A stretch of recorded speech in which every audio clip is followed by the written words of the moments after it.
Good afternoon and welcome everyone. My name is Rosa Cabrera. I'm the director of the Rafael Cintrón Ortiz Latino Cultural Center, the LCC as many people call it. Thank you for joining us in this online series called Latinx Women Leaders Across Movements, presented in partnership with the Women's Leadership and Resource Center to celebrate Women's History Month. Both centers are part of the Center for Cultural Understanding and Social Change. Here at UIC, we are 7 cultural centers committed to advancing positive social change grounded in the principle of access, equity, and social justice. If you're not familiar with the 7 cultural centers, I encourage you to check them out. I believe that someone is putting the link in the chat where you can easily do this at some point. The program today is part of a series of 4 online conversations featuring Latinx women leaders across social and environmental movements. The presenters will be sharing their experiences and leadership on a variety of topics, including labor and workers' rights, immigrant rights, environmental and climate justice, and building transgender and queer Latinx power. And through an intersectional lens, we will see the complexity and uniqueness of their identities, right? Their personal stories, and what are the action-based agendas that they are using to change policies and improve the living conditions in our communities. So I am very much looking forward to these conversations with these incredible women leaders and activists, our sister center, the Women's Leadership and Resource Center, and all of you attending the program today and hopefully during the rest of the month. I am now passing the mic to Natalie Bennett, the director of the Women's Leadership and Resource Center. Greetings, everyone. Welcome. Good afternoon. Thank you to Rosa Cabrera for inviting WLRC into collaboration around the Zona Abierta series on Latinx women leaders in Chicago. As WLRC turns 30 years old this year, LCC is our older sibling, I'm reminded that for at least that long, UIC has held space to recognize the labor and celebrate the contributions of women-identified persons who have made the campus, city, and society a better place to work, to live, to study, to build lifelong relationships. Heritage is what we get and what we pass on. And UIC's heritage of fostering amazing women leaders, thinkers, artists, organizers, and change makers, some of whom are right here today, is certainly one that I'm happy to claim and that I hope that we'll continue to build on for the future. Or collaborative programs similar, such as this one with LCC, are just one of the ways that we promote inclusion and social justice on the campus. More specifically, we are always looking to create programs that highlight the political, creative, and intellectual work that is happening at the intersections between feminisms and various movements against against white supremacy, against imperialism, against carceral systems, but also movements for a better and more livable and more just for future generations.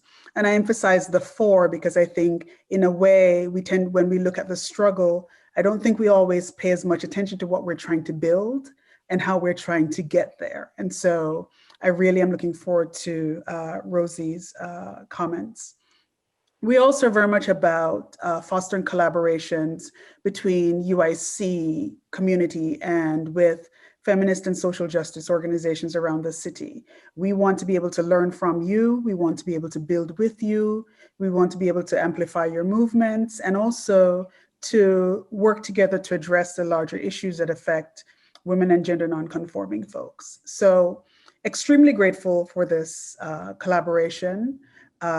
this is heritage that we're also creating, and that we're also giving back to all of you who are students, faculty, staff, members of the community, that this is the kind of programming that I hope that you will continue to demand that we produce, and that we continue to center the stories and the voices and experiences of the women who make the city an amazing place to be.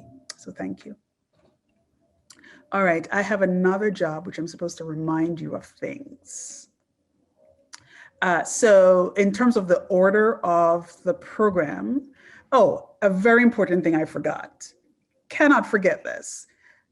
Our co-sponsor for the series is the Honors College. And so very, very, very grateful to them that they have stepped up in this moment of austerity in the university to help us create great programming.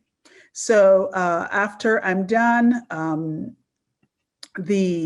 let's see, Rosi, then after the conversation with Rosi, then we will begin the program. Okay.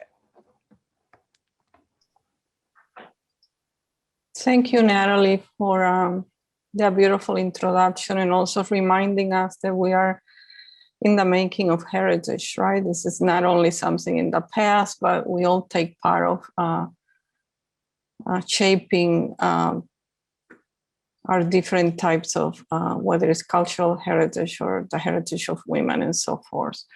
I am now delighted to introduce our first guest speaker for the series, Rosi Carrasco, who works with Chicago Community and Workers' Rights, providing resources and information about immigrant and workers' rights in the community. Carrasco has been a community organizer since she emigrated to this country with her family.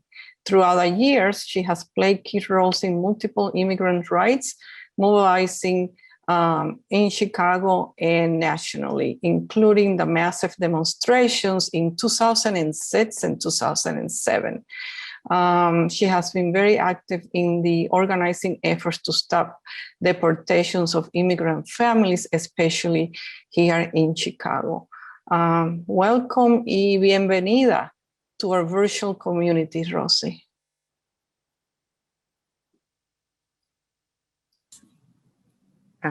Muchas gracias por la introducción. ¿Sí me pueden oír? So good afternoon. I hope everyone is doing well despite this terrible crisis. Thank you very much to the Cultural Center of the UIC for the invitation to participate in Zona Abierta. It is a truly honor to share this space with all of you, particularly this month during the International Women's Day celebrations. I have lived for 27 years in Chicago with my family, with my 2 daughters and my husband. In all those years, I have seen and experienced firsthand many of the injustices that immigrant families face in this country, regardless of immigration status. During those years, I have also witnessed the resistance of families to fight for their rights, to live with dignity in this country, to participate in numerous actions to stop deportations and to change the conditions in their workplaces. For 15 years, I worked in an organization in the southwest side of Chicago, helping low-income immigrant families. And around 2013, I started collaborating with Organized Communities Against Deportations, OCAD, coordinating community assemblies and helping organize families facing deportation. For the past 5 years, I have been working at Chicago Community and Workers' Rights as an organizer. And this organization works primarily with low-wage Latinx immigrant workers in Chicagoland area. Most of these workers cannot find support in any other places due to language barriers, immigration status, lack of formal education, and other barriers. So I prepare a brief presentation of the work we do at CCWR, and I want to ask Jorge if he helped me to share with all of you. As I was saying, Chicago Community and Workers' Rights is a work-led organization. The organization is a tool for workers who seek support when employers do not want to pay them for their working hours or their overtime. According to a study by the University of Illinois in Cook County alone, $7.3 million are lost every week due to stolen wages. So this is something that I have been learned since I have been working with the organization. You could see a couple of pictures that I put to your left. You see this is a rally that we did with supporting mostly these are mothers that work in the Hyatt Hotel. And this hotel is located in the in downtown. And they came to the organization around May 2019 because they were not having equipment to do the work. They didn't have gloves. They didn't have all the things they needed to do the work, and also they were being overworked. They work like most hotel workers work like 16 rooms in a day, but they were doing more than sometimes 28, 26. So we help them to organize. They retaliate against the workers. They fire one of them. We help them to put a complaint in the National Labor Relations Board. And then after 6 or 7 months, they won the case. So this is, it was around May Mother's Day. To your right, you see a picture where we were supporting workers from a restaurant that is also located in Chicago downtown, and they didn't want to pay workers their salary, so we helped them to put a claim. And also after a year, they were able to win that fight. And Jorge, could you help me to pass the next one, please? And I don't know if there's questions. Okay. So Chicago Community also works with workers who seek support and solidarity to organize and defend themselves against injustices in the workplace, or who are seeking support because their lives are in danger from the conditions in which they work. We have a lot of workers that came because there's no safety. According to OSHA, every single place in which we are working should have at least the most basic protections, so workers don't put their lives in danger. But very often workers came and talk to us because they wanna learn more about what to do if the company is not following the policies of OSHA. 99% of the workers who came to the organization seeking support and solidarity do not have a union or any other form of organization in their workplace, and more than 70% do not have documents. I'm talking about the workers that come to the organization looking for support. 60% of these workers live on the minimum wage, and particularly during this last year, since the COVID-19 crisis began, the organization has dedicated a large part of its effort to supporting workers who work in companies where the recommendations to avoid COVID-19 infections are not followed.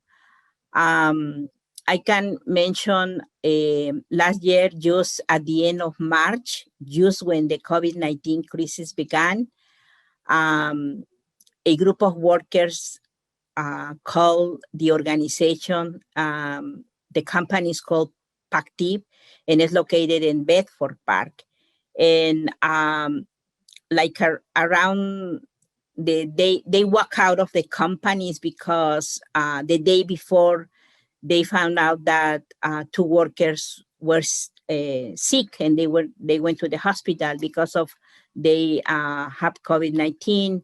And the company didn't clean the space, didn't do anything. Just the next day, workers came to the company, and they were really concerned, knowing that something could happen with their life. So they walk out, and once they were outside, they called me and asked, what do we do now? We are outside of the company, and they are not doing anything to make sure that our life is safe. So we helped them.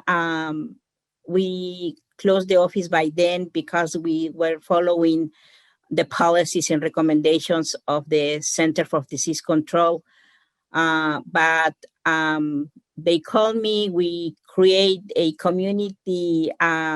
We have this conference calls with them with different shifts, and we help them to put together a how to say, collective action. They request the company to follow all the recommendations, and after a couple of weeks, the company told them that they will follow the guidance of the CDC. So it was a very for me, it was the first time I was trying to organize workers just through the phone, in helping them to put together their demands and taking pictures. They were sending me their names to add to the collective petition. And it was a very intensive work, but at the end, they were able to work in good and better conditions. And until now, they have. It seems that they are working, and the company has provided everything that they should. I think I missed something in the past. No, okay. And use the pictures. The one that it's above is workers from a restaurant. In this company, they were firing African American workers. We helped them to put a claim for discrimination, and in the one below, we just went to support the 5 for 15. And all these pictures are before the crisis. Before, I think they are from 1990. What is before 1920? Okay, so we could go to the next, please. Abuses against workers are mostly committed in places where there is no union and no type of worker organization.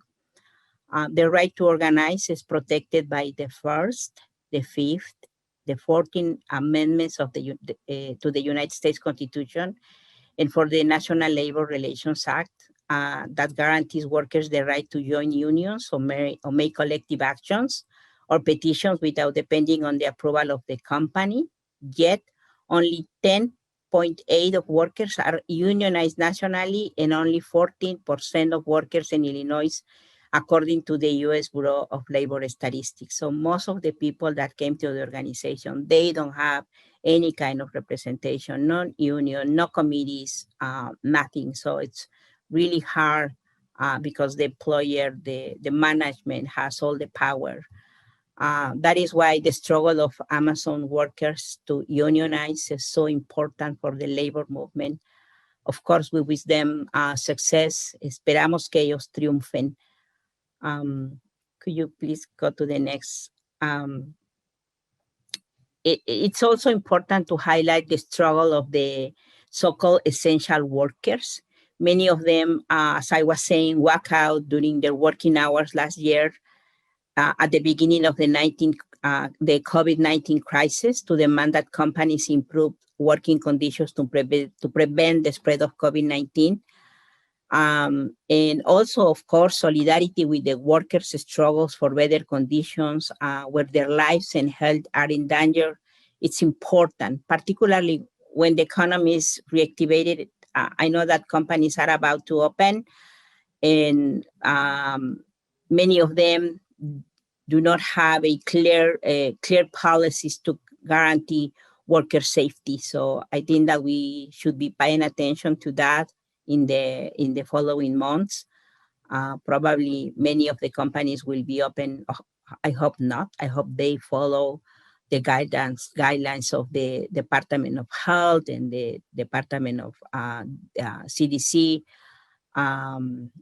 But we will see. I think that we need to pay attention to that. And the picture is just, I don't remember when we took this picture, but for many years, workers working in poultry plants and packing plants are the ones that always are working in the worst condition. And as we remember, many of them contracted COVID-19 last year because of the companies are not following the guidelines to protect workers.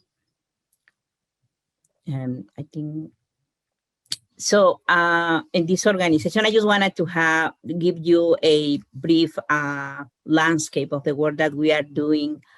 As I was saying, many of the workers that came to us are undocumented. In last year,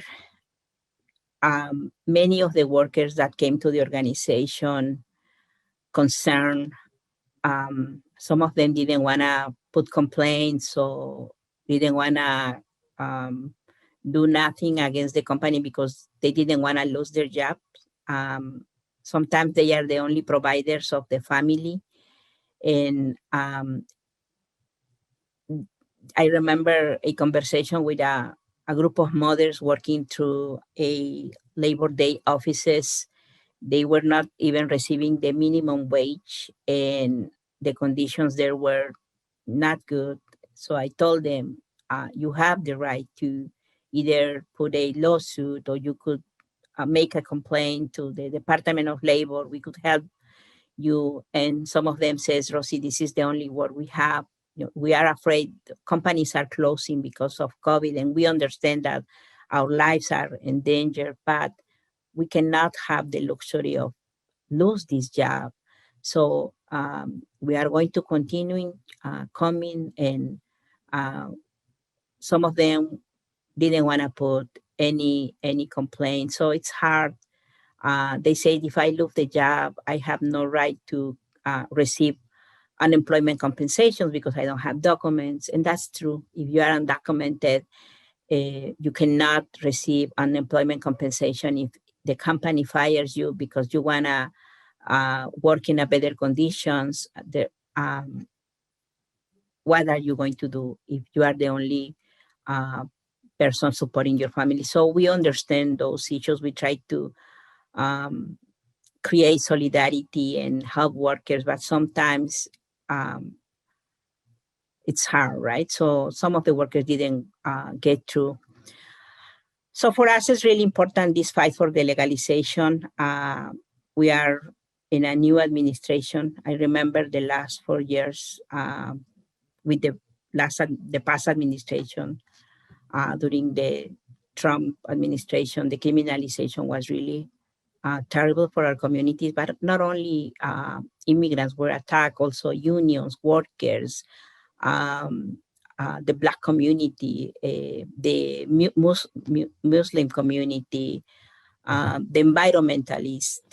So I'm really hopeful that with this administration, we will have an opportunity to change things. So the fight for the legalization of the 11 million people who live in this country without documents, and the fight for workers' rights is only a part of the fight for a better world where communities of color are not criminalized and where the resources are used to promote health systems, housing, education, and decent work for all. The millions and billions that this administration has spent in the border and ICE and all these enforcement systems against workers, against immigrants should be spent and improve our communities. I think that there are new possibilities of hope and change under this administration. And of course, I understand that the changes that came will depend on the organization of our communities. We must continue to demand that institutions and those that supposedly represent us are accountable for their actions. We have to work with workers and we have to work with the community to continue together changing this conditions and to create the world that we want to build. So I think that I'm just putting, in Spanish we say, nuestro granito de arena, right? Just a little bit of our effort is to create a better world. And I just wanted to ask all of you to help us to change these conditions that we are facing, not only as immigrants, as workers, as members of the community, and join. And any you could choose whatever area you think you can help to improve. But the idea is be active, enroll. You could participate in so many things that are out there. So I want to end, and then I think it's in the following slide. If Jorge help me, I want to invite you to visit the page of CCWR. And also Mi Gente's page, because we are working very close with them, and also my daughter Tanya works there, and we work very close, not only as a family, but we support each other's movements. But Mi Gente is an organization that has been fighting for a long time against deportations, and started this campaign, Eyes on Ice, to demand that the Biden administration fulfill its promises to stop deportations and offer a path to citizenship to the 11 million of people who live in this country without documents. So we have this campaign on Monday at 6:30 p.m. CCWR is going to have an event highlighting the testimonies of workers that, because they don't have documents, they sometimes lost their jobs, and some of them are ended in deportation proceedings, not because of the job, but because the criminalization and the deportations that happened for the last years in big numbers. So that's basically all. And I think that, I don't know if I should answer all the questions, or how can we do this? Thank you so much, Rosi, for sharing everything, your knowledge, your work, the organizing experiences, and some of the workplace injustices that some of the workers face. Hi, everyone. My name is Jorge. I'm the Associate Director at the Latino Cultural Center. Myself, along with Ramona from the Women's Leadership and Resource Center, will help moderate this next part, community conversation and dialogue, so we can make the best use of our last 25 minutes or so with Rosi. We do want to quickly just say, if you have a question, please feel free to write your question directly in the chat.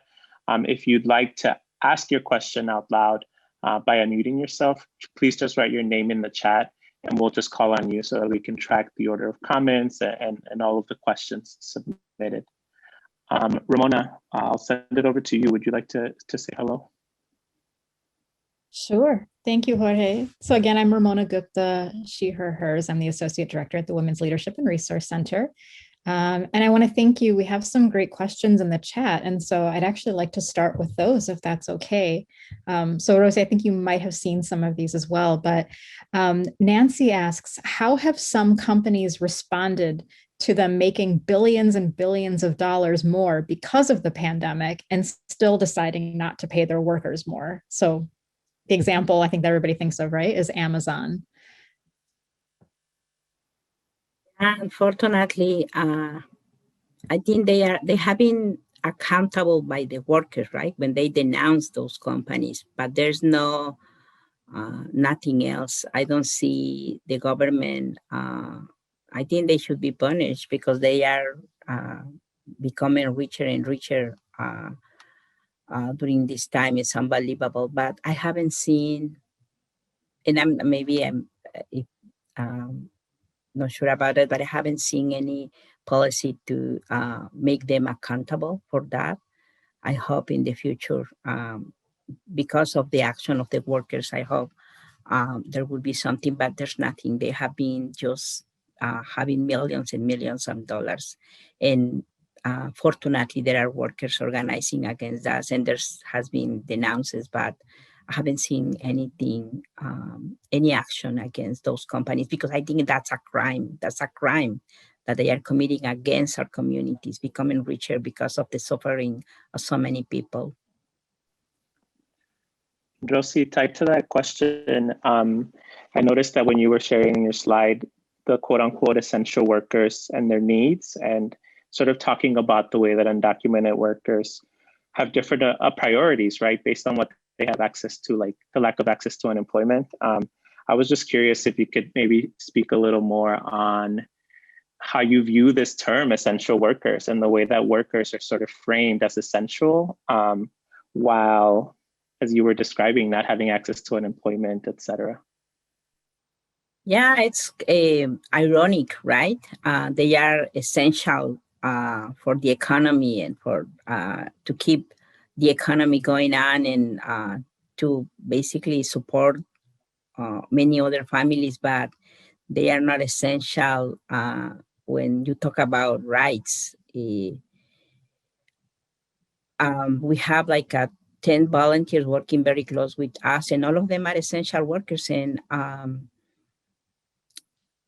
it seems to me that this administration is contemplating the possibility to, because they are essential workers, to create a path to legalization or citizenship for them.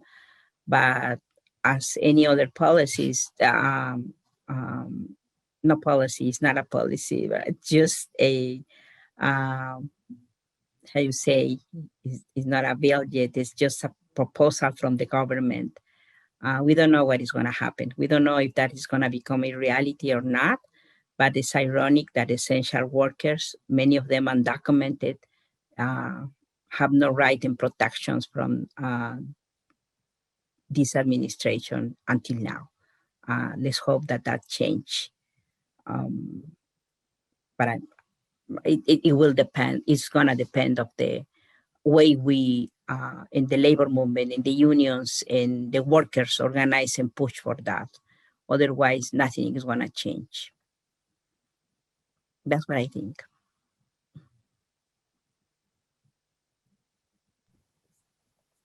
Thank you, Rosi. We have a couple of questions from Kata. I hope I'm saying your name correctly. That I think, go back to this idea of holding companies accountable, but more directly are related to the ways that employers treat employees that are fighting for their rights or wanting to unionize. And so there's a kind of a two-part question. What are the ways that employers intimidate workers from fighting for better conditions besides threatening job loss? And then the second part of that is, how do you then help workers through their fear of unionizing and advocating for their rights? Yeah, I was working with this group of workers from the hotel, and I know that they hire a company to help them to work against the unionizing efforts. I don't know how, I understand that companies spend thousands of dollars hiding companies that are specialized in not give. They hold a lot of meetings with the workers, talking about all the bad things that the unions will bring to their lives. I remember they started a campaign against the union. They hired this company to do this campaign against the union. And they fire one of the workers.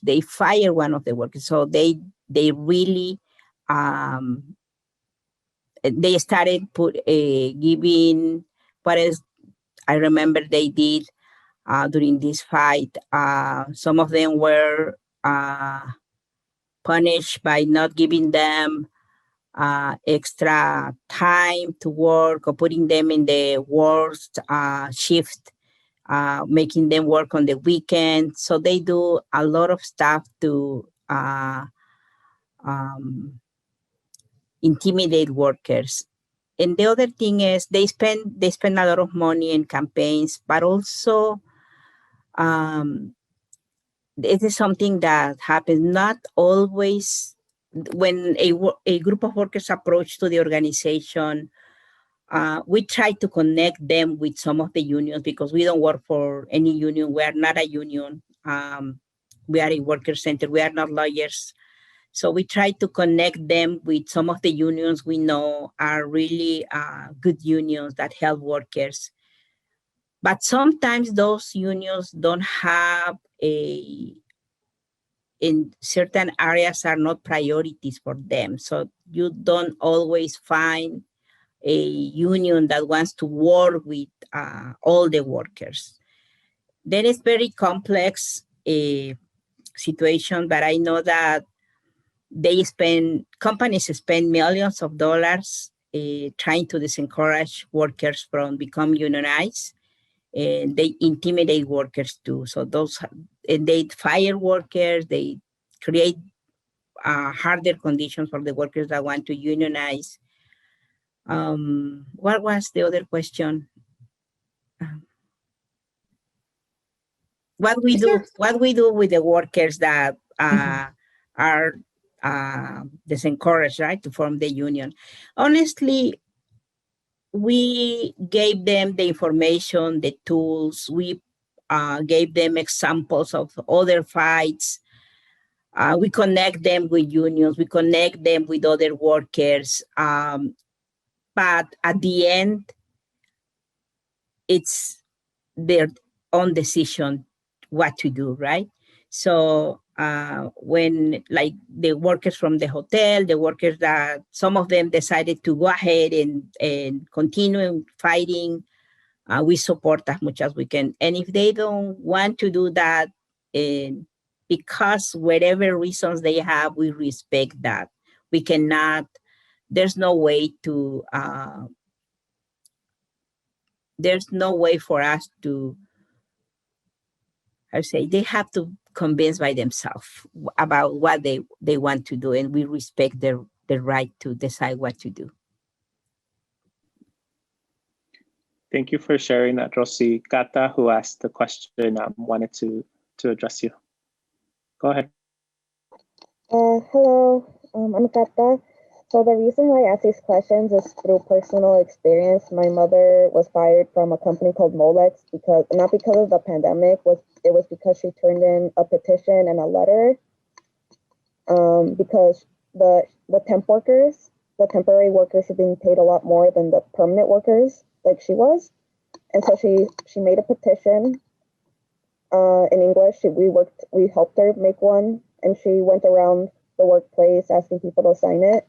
And then when she presented it to HR, they told her that there will be consequences. And then the next day she was fired. And I guess that's why I kind of wanted to ask these questions. And I guess I kind of wanted to, I was thinking of it as like, wow, my mom was made into an example for the other workers to not advocate. Like, this is what happens when you advocate for yourself. So I guess that's just kind of what I wanted to say in relation to my questions. Okay, thank you. And I didn't get the question. What was the question? Because what happened to your mom, I understand it was a retaliation, right? And I don't know if sometimes you could go to the National Labor Relations Board, and that's what we did with the worker that was fired. We went there. We took all their co-workers to give their testimonies to the National Labor Relations Board. And at the end, we have to help them to prepare their testimonies, to document, because what happened is sometimes workers don't know how to document those processes. Really We help them to write in a piece of paper, in a notebook, what's going on, what happened, the date, the time, and all of that. It becomes a testimony. And if, I don't know if your mom went to the National Labor Relations Board to put a complaint about that, because if she was organizing and she was fired, the National Labor Relations Board should be able to work with her. And what happened with these workers, she received a compensation. I think she received around $10,000 because the company fired her for organize. So there's fines against companies when they when they are violating the National Labor Relations Act.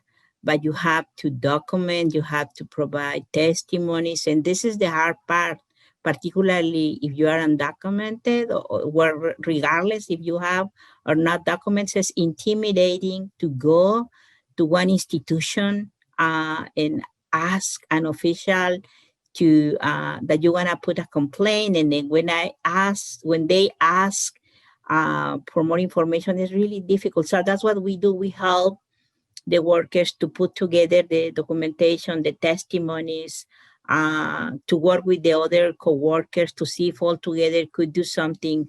So if there's something that we can still do to help your mom, please give us a call, give me a call, and we will see.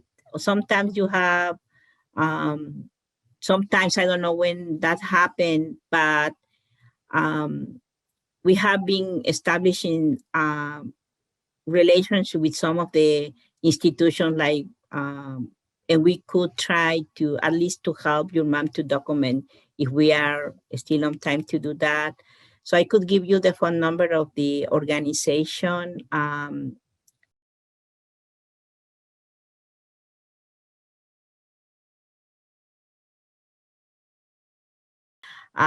But also you could visit the webpage, and there's forms there, and we could talk and see if there's a way to help. I don't know if we still have time to do that. And I don't know if I answered your questions.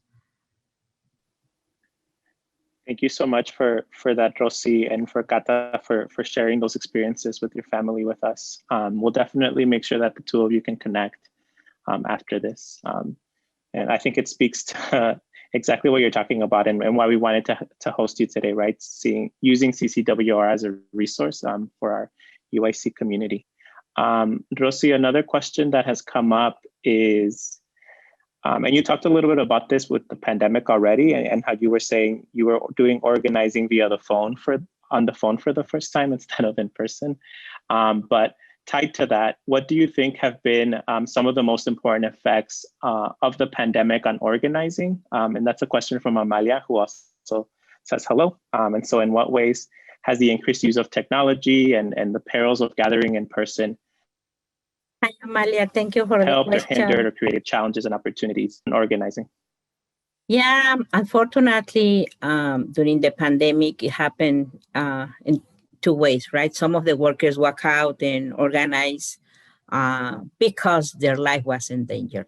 There's no other way, right? They say either my life or the money of the employer. So that happened. It was very, I don't think that no one was expecting that. And it was good. That was good.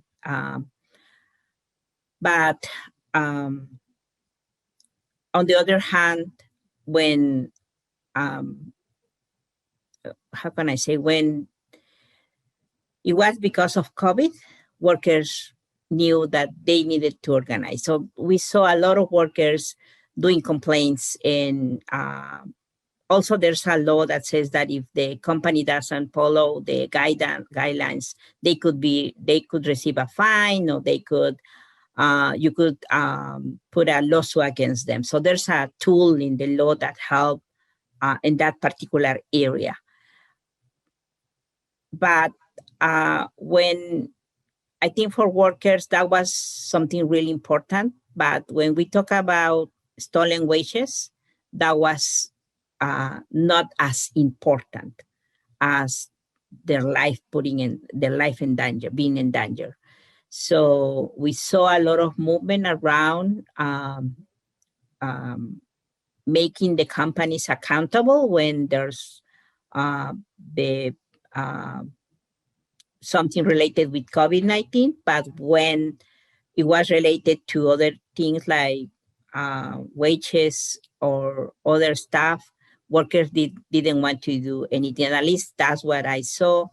And if those workers didn't have documents, then they decided not to put claim, not to put anything. So I will say that, and I remember one of the workers that when he called me, told me, I know that it's my life. So I rather go outside and stop working in this company than I don't care if I lose my job, but I don't want to lose my life. So when it's COVID, it's very clear that workers didn't want to lose their jobs. So they have been organizing around those issues. I have seen more workers asking the companies to have basic things like soap, like water, like hand sanitizer, like masks. I don't know if that answered. What was the other part of the question? I think you answered the question, Rosi. It essentially revolved on opportunities and challenges that technology, how the right? organizing has been impacted. But you mentioned technology. That's a most difficult part. Many of the people that we work with don't have computer in their houses, or they only have their phone, right? And you try to do a Zoom meeting. It's really hard. Technology is a challenge. Definitely, we have been looking for ways to communicate with people, mostly as phone calls, Zoom meetings. Now, some of them have learned and managed to.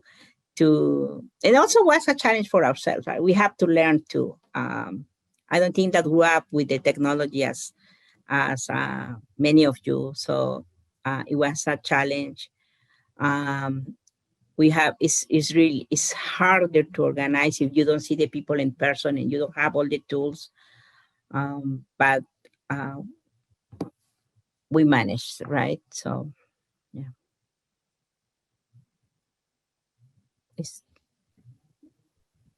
Thank you, Rosi. So, as this is part of a series of conversations with Latinx women, one of the things we wanted to ask you about is, can you tell us a little bit about the importance of connecting with other women organizers and how you have done that? How do you stay connected? How do you learn from each other? How does that inform your work? If you could talk a little bit about that. That's a great question. Of course, we just, yesterday we were celebrating the pass of the Welcoming City Ordinance without carve-outs. And many of the organizers, of course, are everybody's there, but we have a lot of women organizing around that. So yes, in our group of volunteers, most of the people that is part of our volunteers, most of them are women. I think that in Mi Gente, we have a lot of women too, right, that are working with us. So I think that I have seen most of the people that came and wanted to organize and help workers are women. Most of the people that is coming to the organization are women, are very, very strong. So yes, I have been connecting. I know that Kim will be here also talking in a few days, and I know that she has been fighting to create a better environmental in Little Villages where I live. And we have been also trying to support the work that El Bejo is doing. And Kim is the director of El Bejo and Mi Gente, right? With Marisa, Tania, Jacinta, all of them has been pushing for having a better world. So I think that women are working really hard to change this world. So it's important. It's important. I love to see. Also, my two daughters, I want to know, both of them have been involved in the fight for immigrant rights, and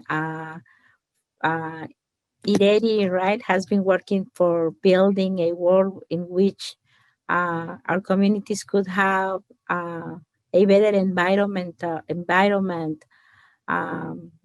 So I think the work of women is really important, and we should work together more often.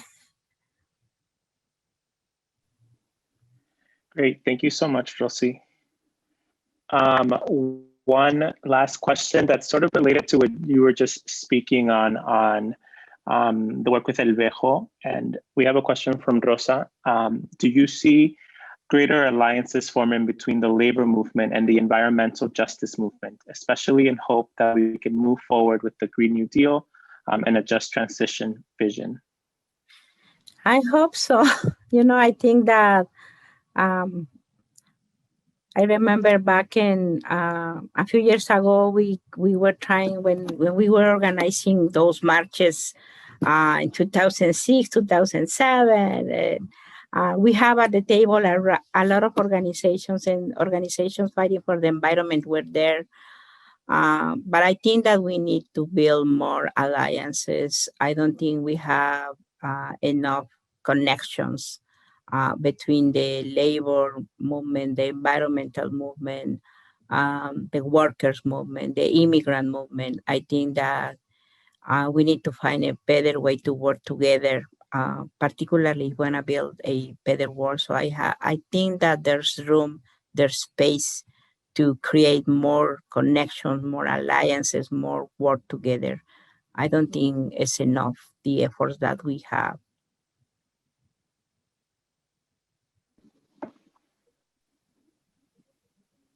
Thank you so much, Rosi.